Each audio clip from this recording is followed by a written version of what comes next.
Right then guys, so a bait that it's been missing really for about about the last 6 months, five or 6 months.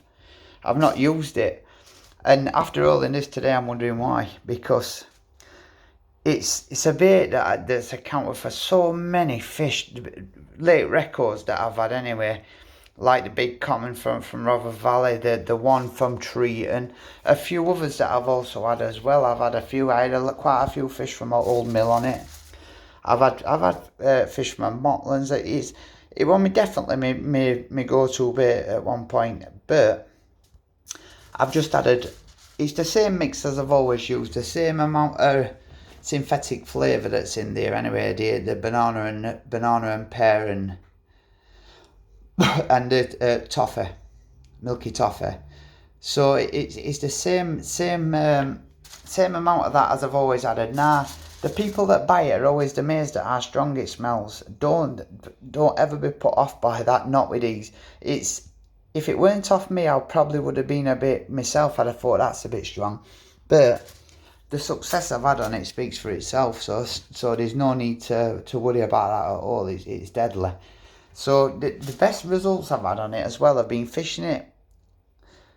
I used to fish the pop-ups on injury, but I've also fished wafters or pop-ups trimmed down with a PVA around about that size, around a bit bigger than about a 10p piece with bread flake, and then just fish one of them. Absolutely deadly. If you're fishing a pond that's only got carp in, which a lot of them have nowadays, it's a deadly tactic, that is.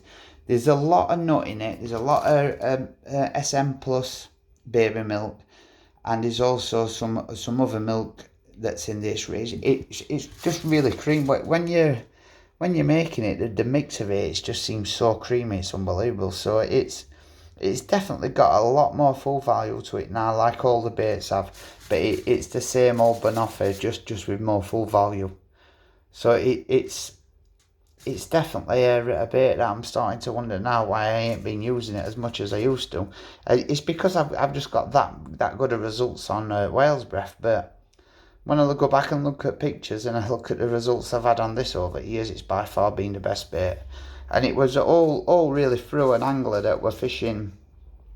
When we very first had a walk around Rother Valley, there were an angler on there, and he was his name was I think it was Ryan Ailes or something like that. And he was fishing. He was after a big common. He caught the big common on banoffee. He's had it a few times since. He's like me. He's caught it a few times. So, and it's always fell to them little white goodnesses.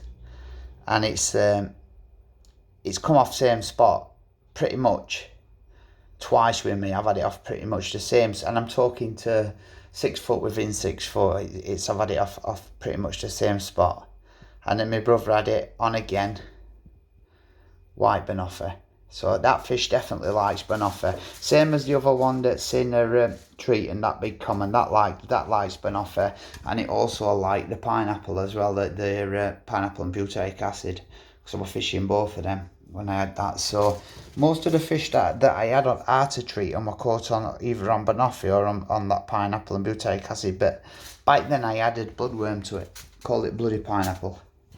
Now, I had some good results on that bait, but I just wanted to dedicate a full bait to bloodworm. You can see insect a lot in there. I wanted to dedicate a bait to bloodworm rather than just having bloodworm as a little extra in a bait. I wanted a full-blown bloodworm bait, and that's what I've done, and it's deadly. It's a bait I'll be using a lot. But I'm definitely going to start using this again, without a doubt. It's definitely made me think why I stopped using it. It's more so the look of it. It's the white. I think all white baits are good. White and yellow have always been the go-to colours for me. They always have. White, yellow and pink are the three colours I really like. But it's a pretty much a boilie that if you wanted to and change colour it, if pink's doing well on a water, just add a bit of goo to it and it'll change colour with it being white. But that's the banoffee.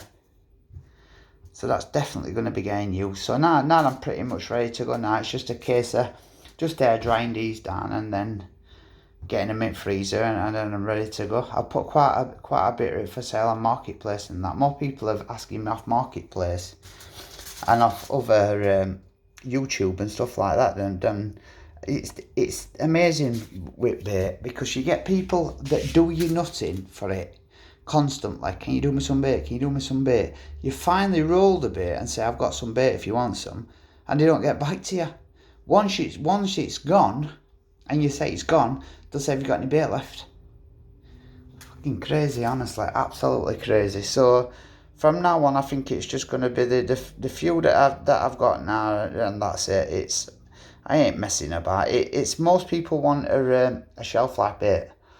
I ain't doing shelf life bait for the simple reason of people will start using them, and they'll start thinking that the bait's not effective and all that, and all it is because you've air dried it and you've took all the goodness out of it. Now with this banoffee, it gets air dried for 48 hours.